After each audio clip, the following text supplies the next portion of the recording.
2장 8절부터 11절까지 말씀을 우리 한 목소리로 같이 읽도록 하겠습니다. 요한계시록 2장 8절에서 11절 말씀입니다. 같이 읽겠습니다. 서머나에 있는 교회 천사에게 쓰라. 처음이요 마지막이니 곧 전에 죽었다가 지금 살아있는 이가 이것들을 말하노라. 내가 내 행위와 환난과 궁핍을 알며 그러나 내가 부유하도다. 또 스스로 유대인이라 하나 유대인이 아니요 사탄의 회당인 자들의 신성모독을 아노라. 내가 장차 당할 그것들 중에 어떤 것도 두려워하지 말라. 보라, 마귀가 너희 중에 몇 사람을 감옥에 던져 넣어 너희를 시험하리니 너희가 열흘 동안 환난을 당하리라. 너는 죽기까지 신실하라. 그리하면 내가 생명의 관을 내게 주리라.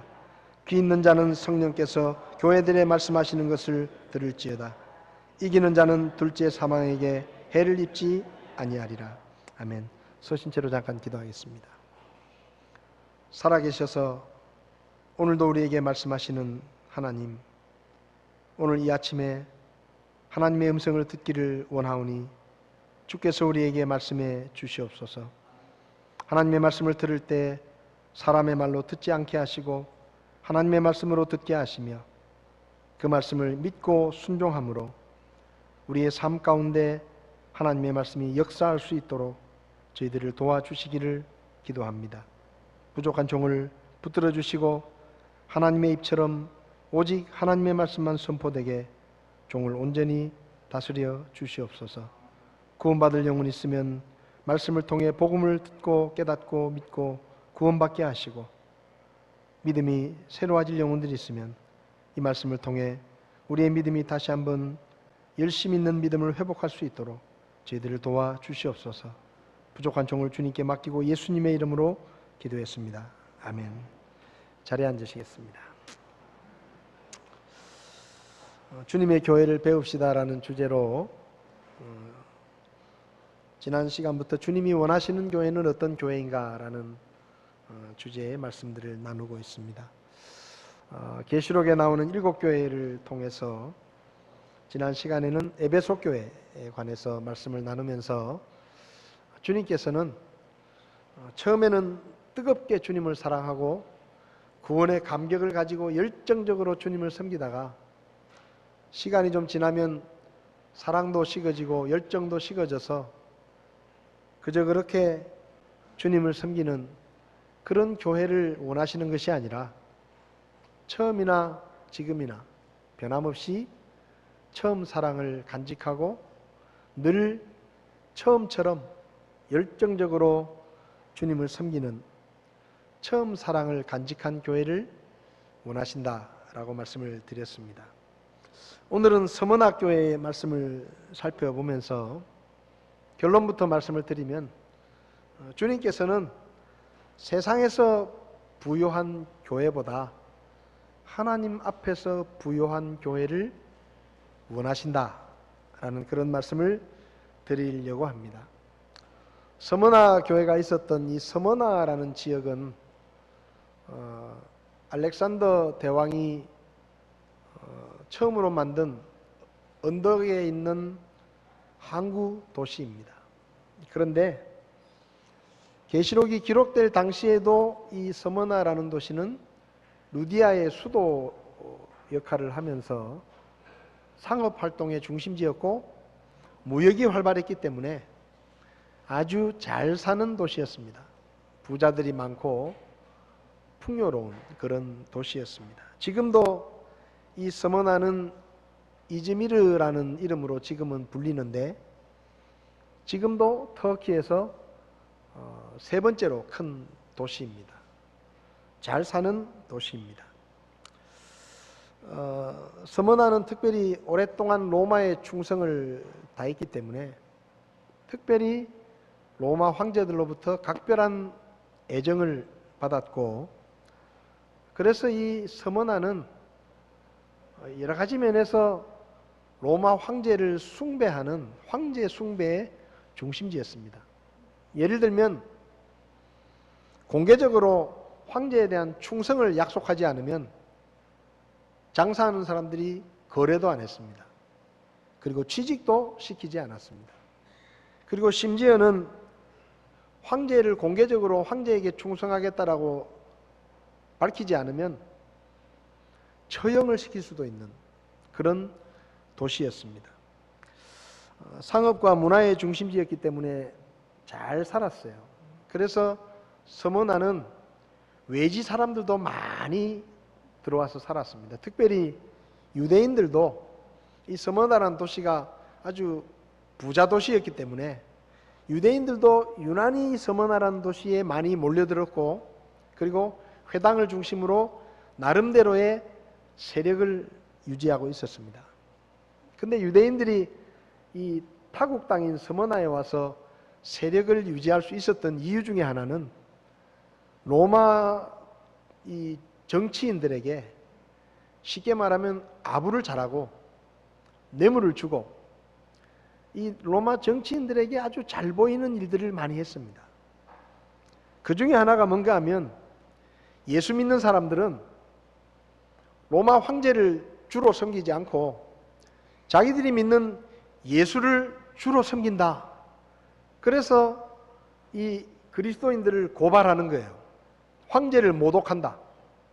저 사람들은 황제를 따르지 않고 예수를 따르는 사람들이고, 황제를 신으로 섬기지 않고 다른 신을 섬기는 사람들이기 때문에 저 사람들은 내버려 두면 안 된다. 비협조적이고 황제를 모독하는 그런 반역적인 사람들이다 하고 고발을 하면 그리스도인들이 붙잡혀가고 재산을 몰수당하고, 그리고 심지어는 처형을 당하기도 했습니다. 그래서 9절을 보면 예수님께서 그 유대인들을, 스무나의 유대인들을 스스로 유대인이라 하지만 유대인이 아니다.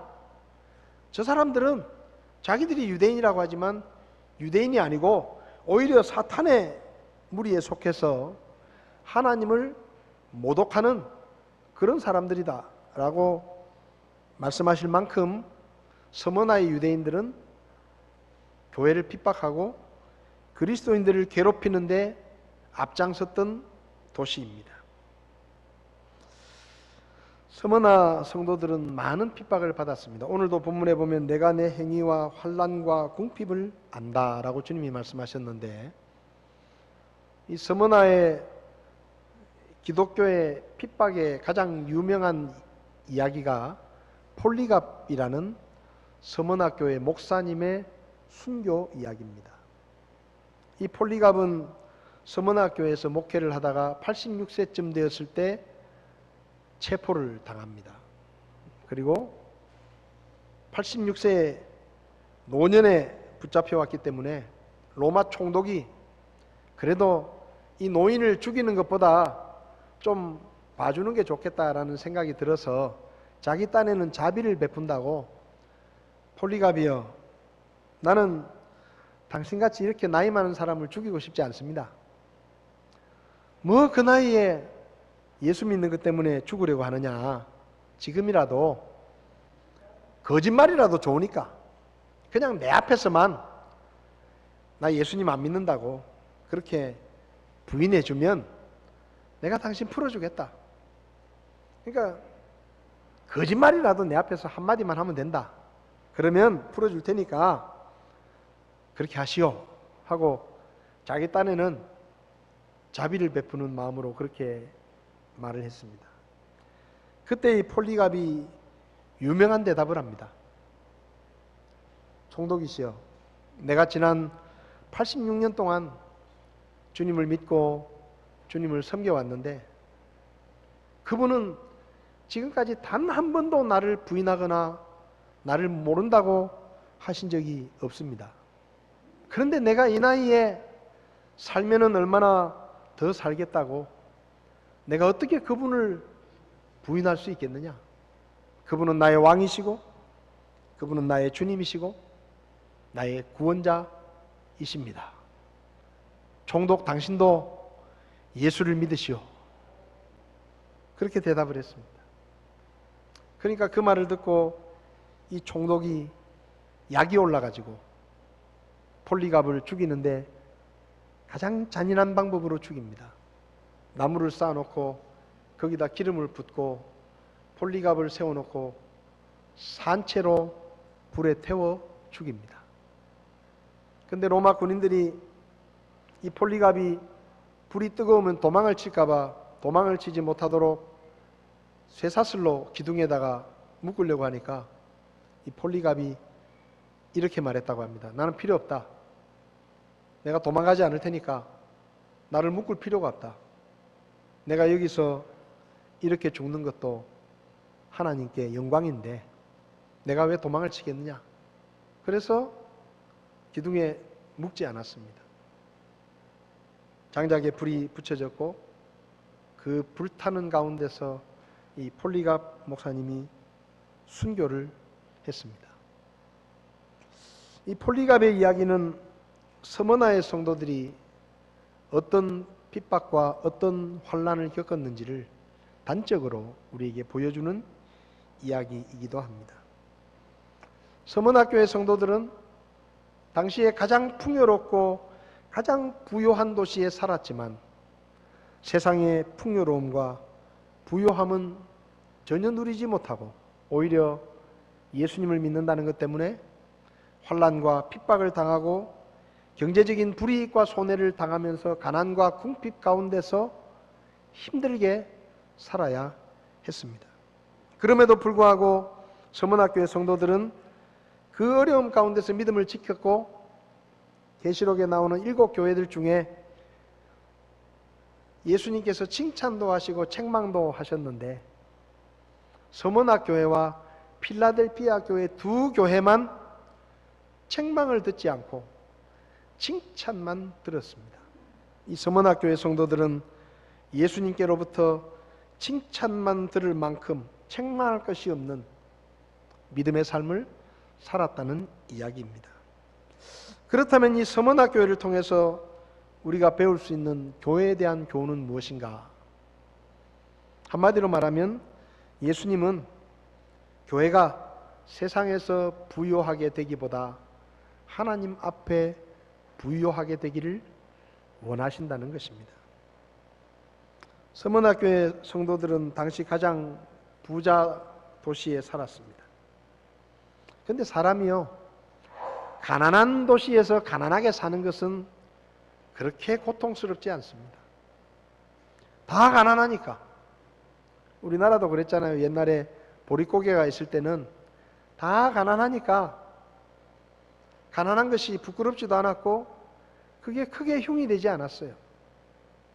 근데 경제가 발전하고 잘 살게 되고 방송이 발전하면서 이 같은 땅에 살면서 나보다 훨씬 잘 사는 사람들이 있다는 것을 알게 되었을 때 상대적인 박탈감과 그런 마음들이 우리에게 더 고통스럽게 하는 것을 우리는 이미 경험했었습니다. 서머나도 마찬가지예요. 믿지 않는 사람들은 다 잘 먹고 잘 살고 부유하고 여러 가지 세상 쾌락들을 누리면서 살았는데 같은 도시에 살면서 서머나의 성도들은 예수님을 믿는다는 것 때문에 오히려 박해를 받고 환난을 당하고 불이익을 당하고 손해를 보면서 경제적으로 어렵게 살았습니다. 그러니까 그 상대적인 박탈감이 아마 더 컸을 것입니다. 그런데 그 서머나에 있는 교회 성도들에게 예수님께서 말씀을 하시는데 이렇게 말씀합니다. 내가 내 행위와 환난과 궁핍을 안다. 서머나 교회 성도들이 얼마나 믿음 때문에 고통을 당하는지, 환난을 겪고 있는지, 고통을 당하고 궁핍한 가운데 살고 있는지를 주님이 아신다고 말씀합니다. 안다. 내가 안다. 자, 그러면요, 그 다음에는 이런 말이 나와야 돼요. 내가 내 행위와 환난과 궁핍을 안다. 힘들지. 그렇지만 조금만 더 참아라. 내가 너희를 핍박과 환난에서 건져내고 내가 너희를 축복해서 가난과 궁핍에서 벗어날 수 있도록, 그래서 좀 편안하게 살 수 있도록 내가 곧 도와줄 테니까 조금만 더 견디고 조금만 더 참아라. 그런 말이 나와야 돼요. 그게 상식적입니다. 안다고 하셨잖아요. 내가 너 얼마나 힘든지 안다. 내가 너 얼마나 고통스러운지 안다. 얼마나 가난과 궁핍에 시달리면서 힘겹게 믿음의 삶을 살고 있는지 안다. 그렇지만 조금만 더 참아라. 내가 도와줄게. 내가 건져줄게. 그렇게 말씀하셔야 되는데, 근데 예수님은 그렇게 말씀하지 않으십니다. 오히려 뭐라고 말씀하시느냐? 10절을 보면 내가 장차 당할 그것들 중에 어떤 것도 두려워하지 마라. 이 말이 무슨 말인가 하면요, 이런 말입니다. 앞으로는 더 큰 환난을 겪고 앞으로는 더 큰 박해를 받고 더 어렵게 살게 될 것이다. 심지어는 너희들이 죽게 될지도 모른다. 그런데 죽음에 이르더라도 믿음을 버리지 말고 주님을 부인하지 말고 끝까지 믿음을 지키고 충성을 다해라. 그러면 생명의 관을 내게 주겠다. 여러분, 이 말씀이 이해가 되십니까? 저는 잘 이해가 안 됩니다. 지금도 서문학교의 성도들은 목숨을 걸고 주님을 섬기고 감당하기 힘든 환난과 핍박을 받으면서 궁핍 가운데서 정말로 죽을 만큼 힘겹게 믿음을 지키고 있는데, 주님께서 그것을 다 안다고 하시면서 내가 도와줄게, 내가 구해줄게, 그렇게 말씀하시는 게 아니고 오히려 앞으로는 더 심해질 것이다. 앞으로는 더 큰 고난이 있을 것이다. 앞으로 너희들은 더 어렵게 살 것이다. 그리고 심지어는 죽을 수도 있다. 그래도 견디고 인내하고 믿음을 지키고 주님을 부인하지 말고 충성을 다해라. 죽기까지 충성을 다해라. 그러면 생명의 관을 내가 내게 주겠다.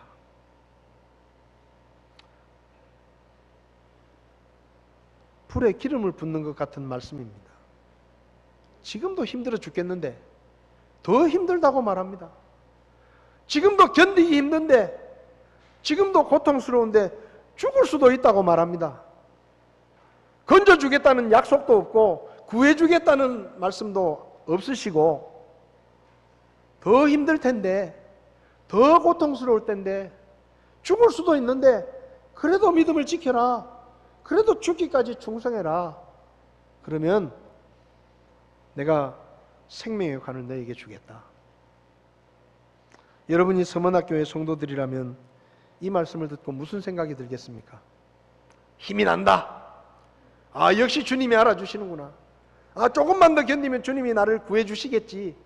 조금만 더 견디면 이 지긋지긋한 가난과 궁핍에서 벗어날 수 있겠지. 주님이 도와주실 거야.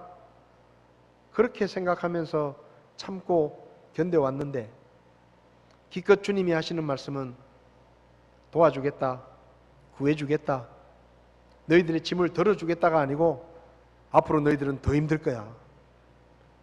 죽을지도 몰라. 그렇지만 죽더라도 참아. 죽더라도 견뎌. 죽더라도 믿음을 부인하지 말고 죽어도 충성해. 여러분, 그런 말이 위로가 되겠어요? 배신감을 느끼지 않겠습니까? 지금도 힘들어 죽겠는데 구해 주시겠다는 말씀은 안 하시고 오히려 앞으로 더 힘들어질 거다. 왜 그렇게 말씀하시죠? 구해 주셔야 되잖아요. 믿음으로 사는 게 그렇게 힘들고 어려운데, 지금도 죽을 만큼 힘든데, 그러면 주님께서 나타나셔서 우리를 좀 구해 주시고 어려움에서 피하게 해 주시고 경제적인 어려움도 좀 이길 수 있도록 물질적인 축복도 주시고 좀 잘 살게 해 주시고, 그래서 좀 내 삶이 좀 더 편안하고 그렇게 해 주셔야 되는 거 아닙니까? 근데 왜 그렇게 그런 얘기는 안 하시고 다짜고짜 더 힘들 거야, 죽을 수도 있어, 그렇지만 죽더라도 믿음을 버리지 마라. 그게 무슨 위로가 됩니까? 너무한다고 생각되지 않습니까? 왜 그렇게 말씀하십니까? 왜냐하면 성도들이 환난과 핍박을 당하는 것은 이상한 것이 아니기 때문입니다. 이상한 게 아니에요. 많은 사람들이 예수님을 믿는 것에 대해서 오해합니다. 예수 믿으면 하나님이 도와주셔서 안 되는 일도 잘 되고 어려운 일은 하나도 없고 고난도 없고 잘 먹고 잘 살 것이라고 생각합니다. 그렇게 생각하니까 믿음으로 살다가 핍박을 당하거나 환난을 당하거나 어려움을 겪거나 불이익을 당하고 손해를 보고 경제적으로 살림살이가 어려워지면 이상하게 생각해요. 왜? 내가 하나님을 안 믿는 것도 아니고 내가 하나님을 열심히 믿고 있고 내가 교회도 열심히 다니고 있고 예배도 열심히 드리고 헌금도 하고 있고 열심히 주님 섬기고 봉사도 하고 하나님 앞에 할 만큼 했는데 왜 하나님은 나를 이 어려움에서 구해주지 않는 거지? 왜 나에게 이런 어려움이 생기는 거지? 왜 나는 일이 안 풀리는 거지? 왜 나는 이렇게 아직도 가난하게 살아야 되는 거지? 왜 하나님은 나를 도와주지 않는 거지? 내가 그래도 믿음으로 사는데 왜 나에게 이런 일이 생기는 거지? 참 이상하네. 그렇게 생각해요. 근데 성경을 잘 보면 예수 믿는 사람들이 세상에서 미움을 받고 환난과 핍박을 당하고 불이익과 손해를 보고 가난하고 궁핍하게 사는 것이 이상한 것이 아닙니다. 주님은 이미 여러 번 말씀하셨어요. 주님을 따르려고 하는 사람들에게 예수님은 뭐라고 말씀하셨습니까? 누가복음 9장 23절에 또 그분께서 그들 모두에게 이르시되 어떤 사람이 나를 따라오려거든 자기를 부인하고 날마다 자기 십자가를 지고 나를 따를지니라. 무슨 말입니까? 나를 따라오는 삶은 부귀와 영화가 약속된 삶이 아니고 평안이 약속된 삶이 아니고 날마다 자기를 부인하고 고통의 십자가를 지고 따라오는 그 길이 바로 나를 따라오는 믿음의 길이라고 주님이 말씀하시는 겁니다. 요한복음 15장에서 예수님은 한술 더 뜨셔서 제자들에게 이렇게 말합니다. 세상이 너희를 미워하면 그것이 너희를 미워하기 전에 나를 미워한 줄 너희가 알지니라. 대놓고 말하십니다. 너희들이 나를 믿고 따르면 세상이 너희를 미워할 것이다. 너희가 지금까지는 세상에 속해 있었기 때문에 세상이 너희를 미워하지 않았지만 이제 너희가 나를 믿고 하나님께 속한 하나님의 나라에 속한 하나님의 백성이 되면 이 세상이 너희를 미워할 것이고 핍박할 것이고 괴롭힐 것이고 박해할 것이고 그래서 힘들 거다. 주님이 말씀하셨어요. 20절에 그들이 나를 핍박하였으면 너희도 핍박할 것이라고 말씀하셨습니다. 사도 바울은 디모데후서 3장 12절에서 누구든지 그리스도 안에서 하나님의 뜻대로 살고자 하면 그 사람들에게는 반드시 핍박이 있다라고 말씀했습니다. 서문학교의 성도들은 지금 핍박을 받고 있습니다. 왜 핍박을 받고 있습니까? 왜 궁핍함을 당하고 있습니까? 믿음 때문이에요. 주님을 믿는 믿음 때문에.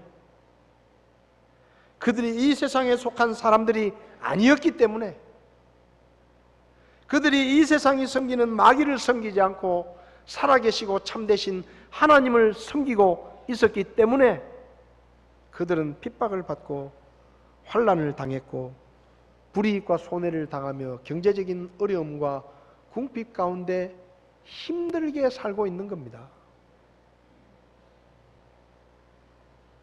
왜 건져주지 않으십니까? 그거 이상한 거 아니라는 거예요.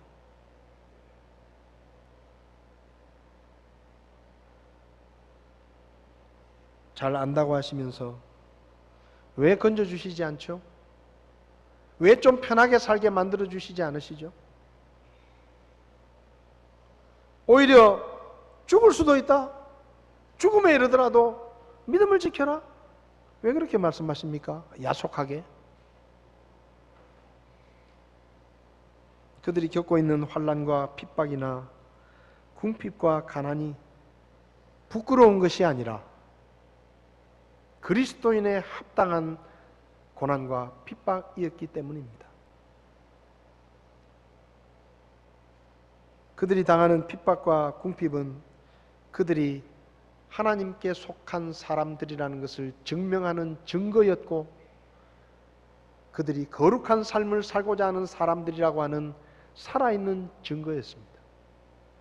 그래서 주님께서 그들을 거기서 건져주시려고 하지 않으신 것입니다. 사도 베드로는 베드로전서 4장에서 그리스도인이라는 이유 때문에 시련과 고난을 당하면 그거 이상하게 여기지 말라고 합니다. 그거 이상하게 여기지 말아라. 당연히 있는 것이다. 당연히.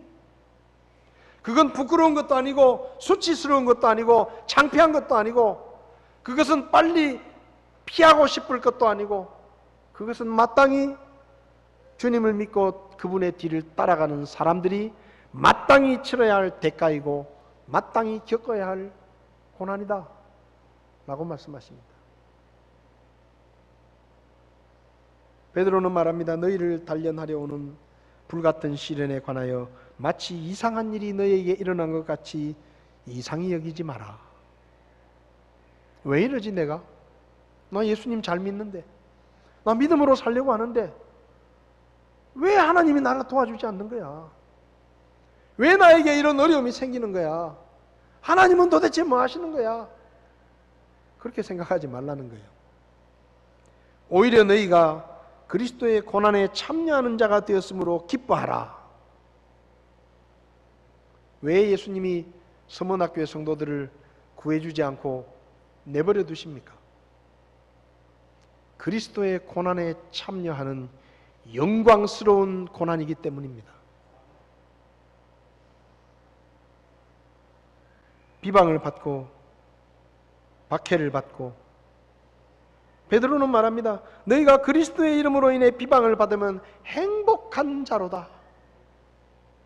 말 같지도 않은 말씀을 하시죠. 뭐가 행복해요? 고난을 겪고 핍박을 받고 세상에서 가난하게 사는 거, 그게 행복한 겁니까?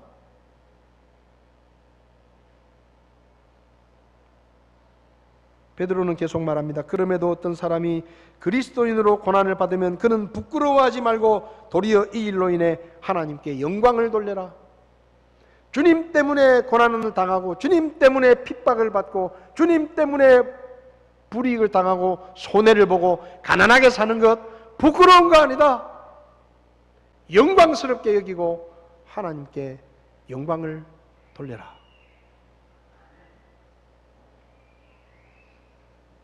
우리가 고난을 받고 우리가 가난하게 사는 것 때문에 주님이 영광을 받으신다면 그것은 손해가 아닙니다. 그것은 부끄러움이 아니에요. 우리가 찬송했잖아요. 존귀 영광 모든 권세 주님 홀로 받으소서. 멸시천대 십자가는 제가 지고 가오리.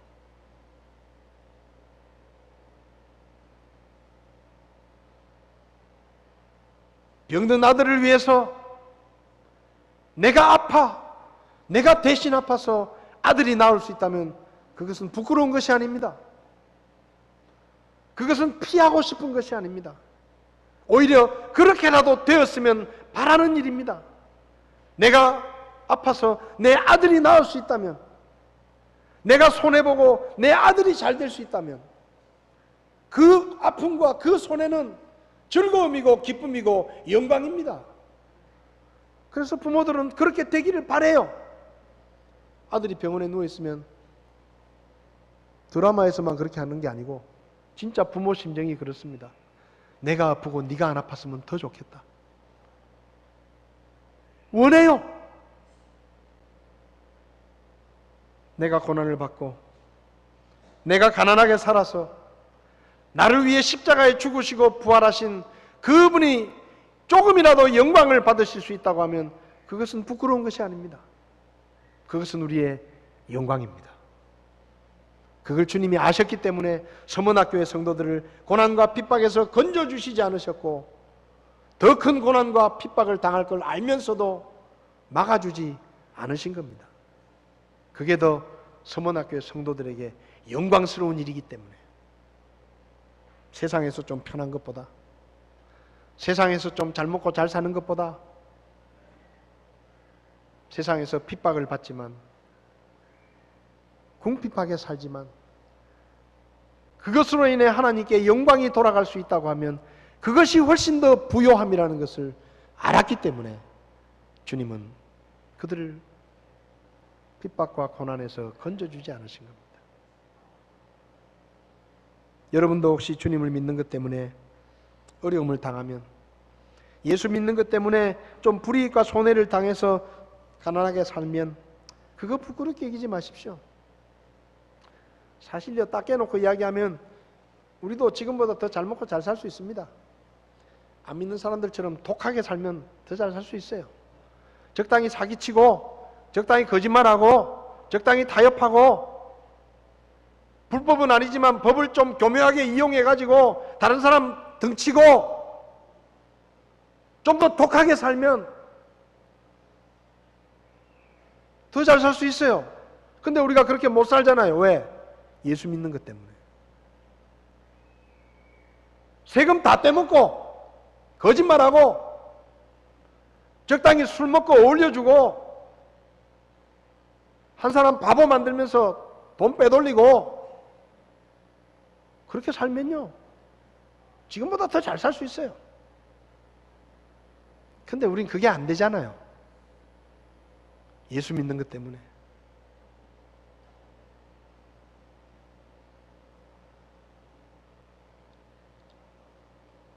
그러니까 예수 믿는 것 때문에 좀 사는 게 어렵더라도, 좀 손해를 보더라도 그거 부끄럽게 생각하지 마십시오. 그래서 주님이 영광을 받으실 수 있다고 하면 그것은 손해가 아닙니다. 그래서 주님이 내버려 두시는 거예요. 그렇게 사랑하는 성도들을 왜 고난 가운데 내버려 두십니까? 건져주지 않으시고, 능력도 있으면서, 알면서. 그게 더 영광스럽다는 걸 아시기 때문에, 나중에 그게 더 훨씬 더 이익이라는 것을 아시기 때문에 건져주지 않으시는 겁니다. 왜 건져주지 않습니까? 믿음 때문에 당하는 환난과 핍박, 가난과 궁핍은 우리를 하나님 앞에서 부요하게 한다는 것을 주님이 아셨기 때문입니다.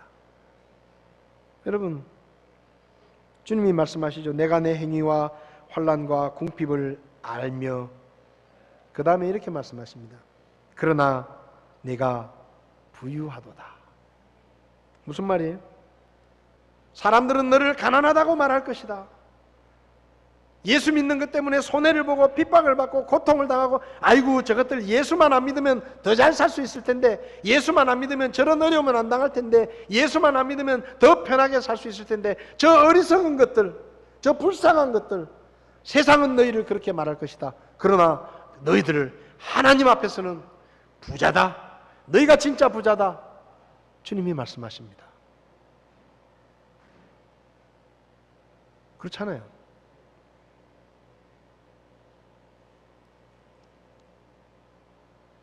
저희 형제들 중에 안 믿는 분들은 지금도 저한테 그럽니다. 야, 지금이라도 너 목사 그만두고 다른 거 하면 지금보다 더 잘 살 수 있을 거 아니냐?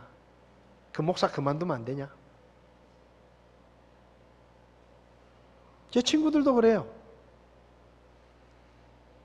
제 자랑은 아니지만 제가 학교 다닐 때 공부를 잘했습니다. 그래서 친구들이 제가 제일 잘 살 줄 알았어요. 제일 똑똑하고 공부를 잘하니까. 교수님들도 저를 취직시켜 주려고, 야, 내가 네 취직자리는 알아서 할 테니까 신경 쓰지 마라. 그렇게 얘기했어요. 근데 제가 거기다 대놓고 저는 목사 될 겁니다. 그랬습니다. 목사가 됐습니다. 제가 목사가 안 됐으면 더 잘 살고 있을 확률이 98%입니다. 2%는 모르니까. 여러분이 예수 안 믿고 더 독하게 살았고 욕먹어가면서 짠돌이라고 욕먹어가면서 저런 나쁜 놈이 있나라고 손가락질 받아가면서 그렇게 적당히 못된 짓 하고 독하게 살았으면 지금보다 잘 살고 있을 확률이 98%예요. 근데 왜 우리가 그렇게 못했습니까?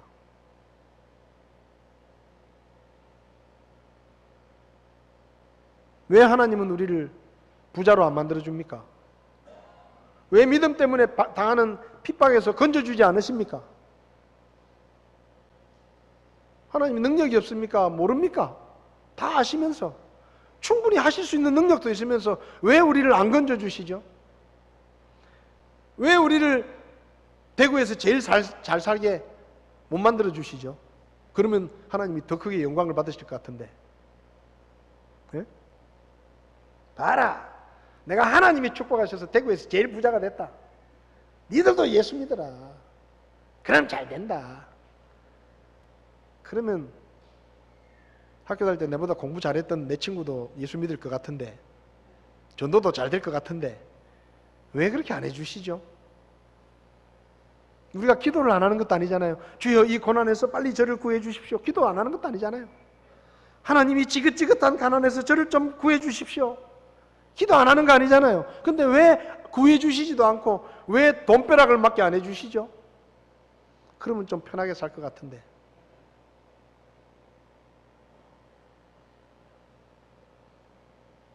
믿지 않는 형제들한테 가서 내가 예수 믿으니까 니들보다 잘 살지 않냐, 잔소리 하지 말고 예수 믿어라, 그렇게 큰 소리도 칠 수 있을 것 같은데,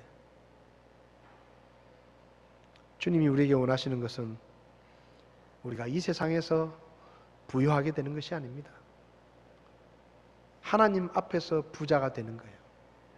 그래서 주님은 우리가 겪는 고난과 핍박이 지금은 고통스럽지만 장차 이 고통이 우리를 더 부유하게 만들어 주실 것을 아시기 때문에 그냥 내버려 두시는 거예요. 여러분, 계란에서 병아리가 나올 때 병아리가 안에서 자기 부리로 계란 알을 깹니다. 근데 그때 진짜 조심해야 될 게 있어요. 아이고 저놈이 얼마나 힘들겠노 싶어가지고 내가 그 계란을 다 깨주면요, 그 병아리가 태어나서 며칠 살다가 죽습니다. 지가 깨고 나와야 돼요. 용을 쓰면서 땀을 흘리면서 힘들지만 자기 부리로 그 껍질을 깨고 자기 힘으로 밖으로 나와야 면역력도 생기고 힘이 생겨서 사는 거예요. 근데 그거 불쌍하다고, 그거 좀 안 됐다고 옆에서 톡 깨뜨려가지고 병아리가 딱 나오면 나올 때는 웃을지 몰라도 금방 죽어요. 왜 주님이 우리가 힘들게 그 알을 깨뜨리고 있을 때, 껍질을 쪼고 있을 때 왜 안 도와주십니까? 믿음으로 그것을 견디면 더 큰 영광과 더 큰 부요함이 우리에게 주어지기 때문에 주님은 그냥 보고 계시는 겁니다. 서운하게 생각하지 마십시오. 억울하게 생각하지 마십시오. 세상에서 아무리 잘 살더라도, 그래서 세상 사람들이 저 사람 성공한 사람이다, 저 사람 지혜로운 사람이다, 나도 저 사람처럼 되고 싶다고 아무리 많은 사람들이 부러워해도 누가복음 12장에 나오는 부자처럼 하나님께서 어리석은 자야라고 한마디만 하시면 그 부요함은 부끄러운 부요함일 뿐입니다. 아무것도 아니에요. 서문학교의 성도들은 힘들게 살았습니다. 가난하게 살았어요. 사람들로부터 손가락질을 받았어요. 어리석은 사람들. 그렇지만 그들은 적어도 하나님 앞에서는 부유한 사람들이었습니다. 주님이 인정하시잖아요. 그러나 사실은 네가 진짜 부자다 라고 말씀하십니다. 오늘날 어떤 교회들은 세상에서 부유한 교회가 되고 싶어 합니다. 그래서 사람들을 더 많이 모으기 위해서, 더 웅장하고 화려한 교회당을 짓기 위해서 복음을 변질시키고 사람들에게 부담을 줄 수 있는 죄와 심판, 지옥의 멸망 같은 설교는 하지 않습니다. 사람들에게 익숙한 세상의 문화와 음악들을 받아들이고 이렇게 선전합니다. 우리 교회는 누구든지 부담 없이 올 수 있는 교회입니다. 교회가 그런 곳입니까? 죄인이 부담 없이 올 수 있는 교회여야 합니까? 지옥에 가야 멸망받을 죄인이 부끄러움 없이, 죄책감 없이, 부담 없이 올 수 있는 교회가 그게 주님의 교회입니까? 아닙니다. 죄인들이 들어오기를 두려워해야 됩니다. 하나님의 말씀을 들을 때 죄인들이 날카로운 검이 양심을 찌르는 죄책감을 느껴야 합니다. 그리고 회개해야 됩니다. 그리고 영원히 구원받아야 됩니다. 그 교회가 주님이 원하시는 교회입니다. 누구든지 부담 없이 올 수 있다고요? 사기꾼도 와서 은혜가 됩니다라고 말하고 그냥 가고, 살인자도 와서 주님이 용서하셨으니까 저도 괜찮습니다 하고 아무 죄책감 없이 그냥 가고, 그런 교회, 그래서 사람들이 많이 모이는 교회 아니에요. 그들은 모이는 사람들의 숫자를 자랑합니다. 일주일에 헌금이 얼마나 나오는지를 자랑합니다. 천문학적인 돈을 들여서 지어놓은 최신식 예배당을 자랑합니다. 자기 교회에 얼마나 유명한 사람들이 나오고 있는지를 자랑합니다. 큰 교회라는 것을 자랑하고, 자기 교회 목사가 얼마나 유명하다는 것을 자랑하고, 세상의 부요함을 자랑합니다. 그런 교회가 주님이 원하시는 교회일까요? 계시록에 나오는 7교회 중에 제일 부자 교회가 라오디게아 교회입니다. 얼마나 부자였으면 자기들 스스로 우리는 부자다, 부족한 게 없다, 그렇게 자부심을 느낄 정도였겠습니까? 근데 주님께서 뭐라고 하셨죠? 너 스스로 부자라 생각되어 아무 부족함이 없는 것처럼 느끼겠지만 실제로 너희는 불쌍하고 비참하고 가난하고 눈멀고 벌거벗은 것을 너희들만 모르고 있다. 주님은 책망하셨습니다. 오늘날 한국교회, 어쩌면 라오디게아 교회 같을지도 모릅니다. 모이는 숫자를 자랑하고, 헌금이 많이 나오는 것을 자랑하고, 최신식 예배당을 자랑하고, 얼마나 유명한 사람들이 나오고 있는지를 자랑하고, 최신식 건물을 자랑하고, 유명한 목사를 자랑하고 있지만 그리스도의 십자가는 자랑하지 못하고 있는, 어쩌면 하나님 앞에서 너무 가난한 교회, 세상에선 부유하지만 하나님 앞에서는 쭉정이가 되어버린 교회가 한국교회일 수도 있습니다. 그런데 7교회들 중에 가장 가난하고 적은 교회였던 서머나 교회와 필라델피아 교회를 향해서 주님이 말씀하십니다. 사실은 네가 진짜 부자다. 네가 적은 힘을 가지고도 내 말을 지키며 내 이름을 부인하지 않았다. 라오디게아 교회를 향해서 내가 너희를 토하여 내겠다라고 말씀하셨던 주님께서 서머나 교회와 필라델피아 교회를 향해서 말씀하십니다. 내가 생명의 관을 내게 줄 것이고 둘째 사망의 해를 입지 않게 될 것이다. 너를 핍박하던 자들이 네 발 앞에 경배하게 하고 내가 너를 얼마나 사랑하는 줄을 알게 하겠다. 그게 부유함입니다. 하나님 앞에서의 부유함. 우리 교회는 그런 교회가 되었으면 좋겠습니다. 사도 바울은 예수 믿고 인생이 꼬인 사람입니다. 예수 믿기 전에 잘 먹고 잘 살았습니다. 잘 나갔습니다. 장래가 촉망되는 젊은이였습니다. 그런데 다마스쿠스로 내려가는 길에서 재수 없이 부활하신 주님을 만났습니다. 재수가 없었어요. 거기서 예수님 하나 만났으면 떵떵거리면서 잘 먹고 잘 살았을 텐데, 모든 사람의 부러움을 받으며 살았을 텐데, 재수가 없어서 부활하신 주님을 만났어요.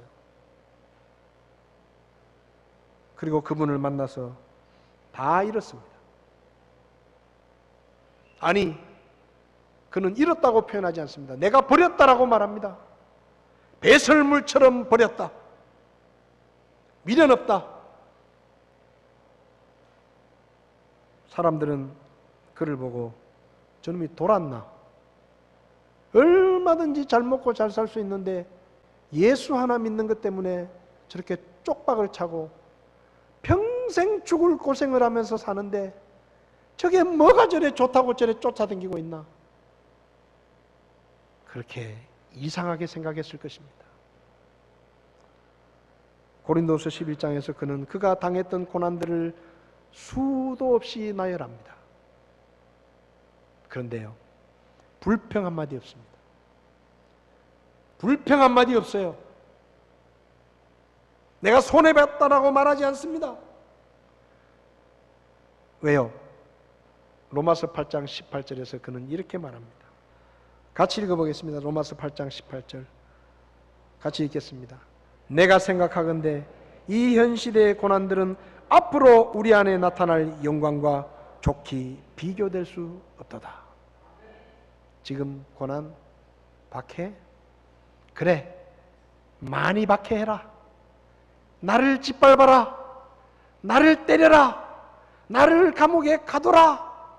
이 고난이 주님의 고난에 동참하는 것이고 나중에 얼마나 영광스러운 영광으로 내게 돌아올 줄 아냐.